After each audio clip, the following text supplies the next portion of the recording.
Hello, beautiful people. Welcome to Mending Me series, Above the High, My Path to Conquering Addiction. I'm Crystal, your spiritual advisor, here to share my journey of battling addiction, discovering strength, and finding my peace. This series is designed to provide insight, inspiration, and practical advice for anyone facing similar challenges. Over the next 12 series, I'll discuss various aspects of my journey from understanding addiction to building a support network, offering valuable lessons and strategies. Whether you're seeking guidance on your own path to recovery or looking to support a loved one, this series aims to provide tools and inspirations needed for positive change. Thank you for joining me, and remember, you are not alone on this journey. Together, we can rise above the high.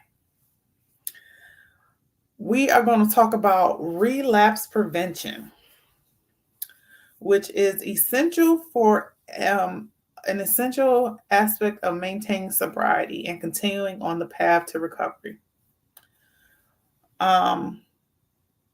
Relapse prevention involves identifying and managing situations that may lead to a return to substance use. And here's a few ways that you can figure that out. Here are a few ways to help you do that. To understand triggers. Understand the trigger. Triggers are people, places, things, or emotions that can lead to a craving or an urge to use a substance.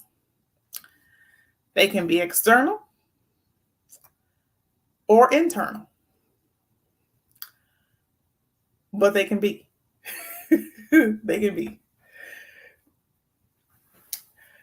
Identifying personal triggers. Each person has unique triggers. Recognizing these involves reflecting on past experiences and identifying patterns or situations that have led to substance use in the past. So what tempted you to do things, to do the substance in the first place, or to do the substance in the past? What type of trigger was that?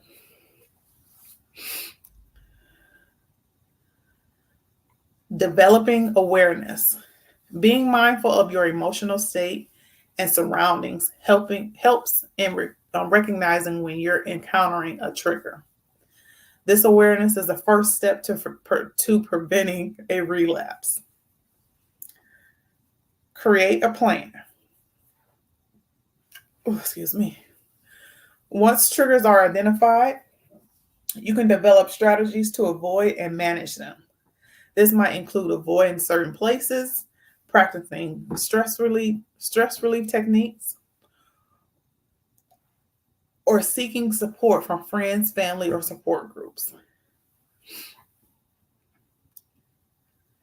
And last, building coping skills. Developing healthy coping mechanisms to deal with triggers is essential. This can involve activities like exercise, deep breathing, meditation, hobbies, and talking to a counselor.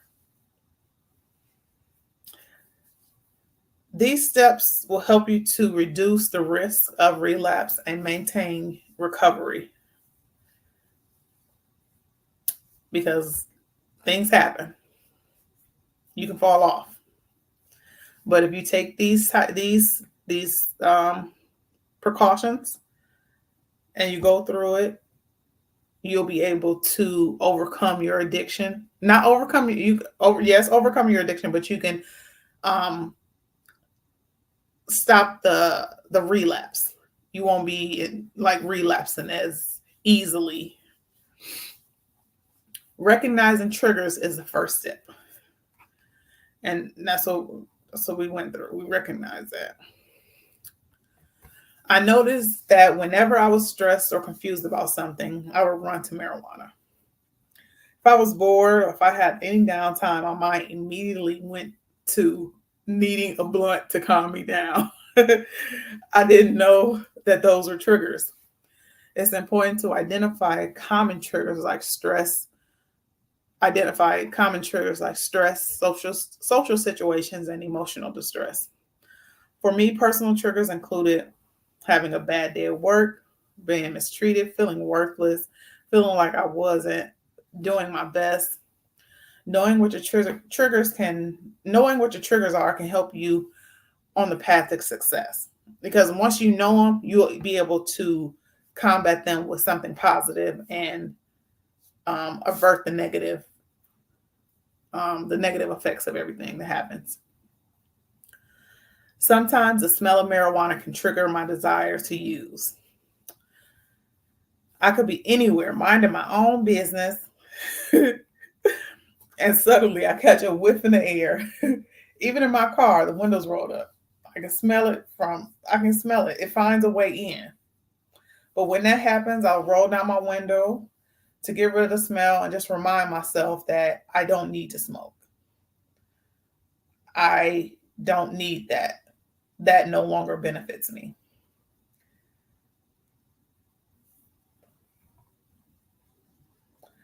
When I face high risk situations, I pray and ask God to deter me from smoking weed. Nowadays, the smell of weed doesn't even appeal to me.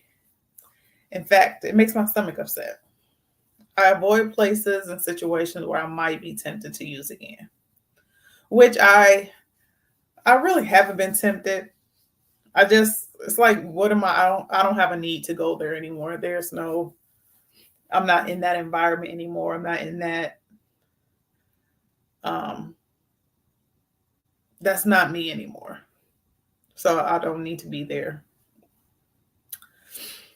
It will only negatively affect my life now. Um, this self-reflection helps me stay on track, knowing that using marijuana won't bring me the outcome I desire and keep me from, and hold on, eyes are going crazy. Knowing that using marijuana won't bring me the outcomes I desire keeps me from taking the risk. So I know that if I smoke, I can't get to where I want to go. So it's like, that's a no-brainer for me.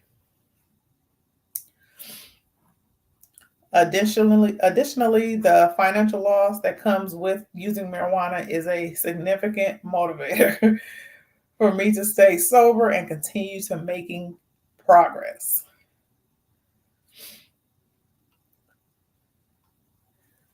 Developing healthy coping tools like engaging in hobbies, physical activities, and creative outlets help the mind and body busy, keep the body and mind busy.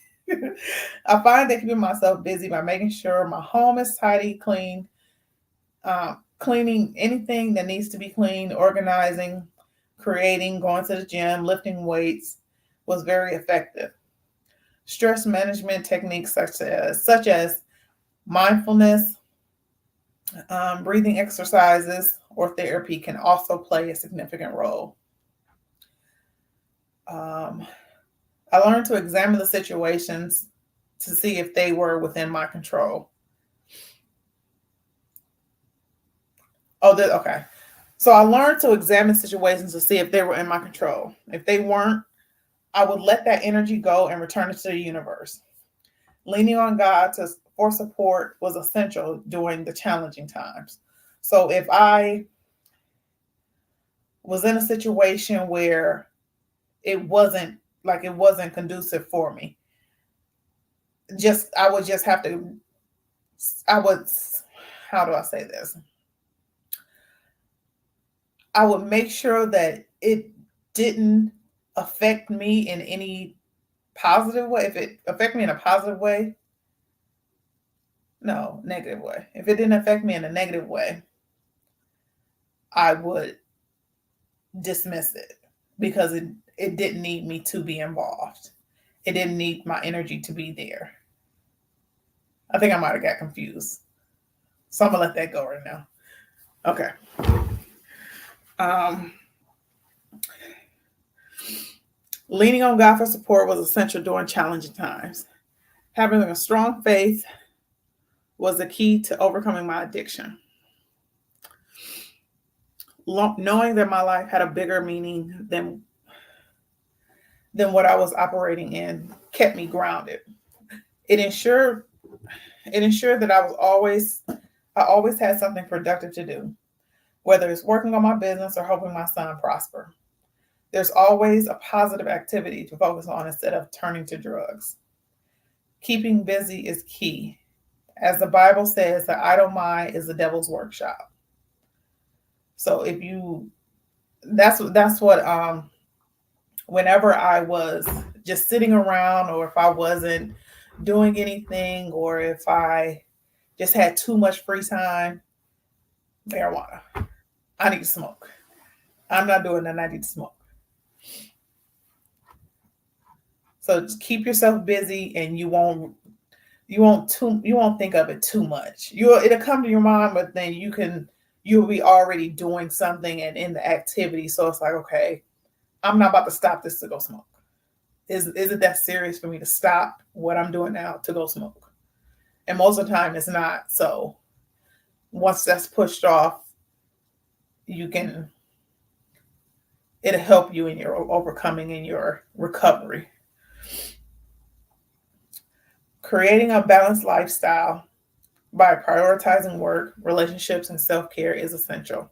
Taking care of myself became my main priority, ensuring that all my needs were met and I had a stable career. Avoiding high-risk situations, steering clear of environments or people that encourage drug use, and setting goals focused on personal and professional aspirations helped me to stay motivated.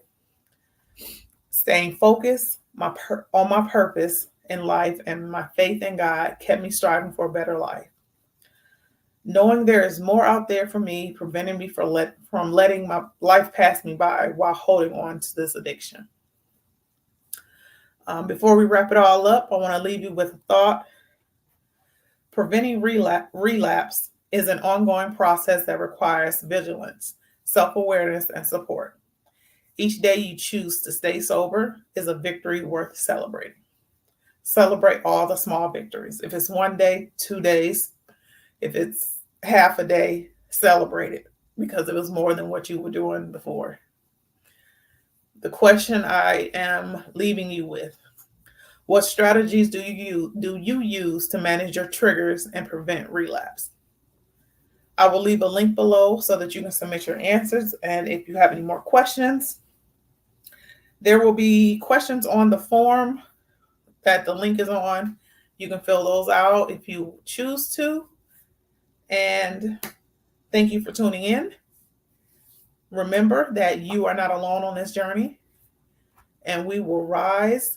And together we can and we will rise above the high. Thank you.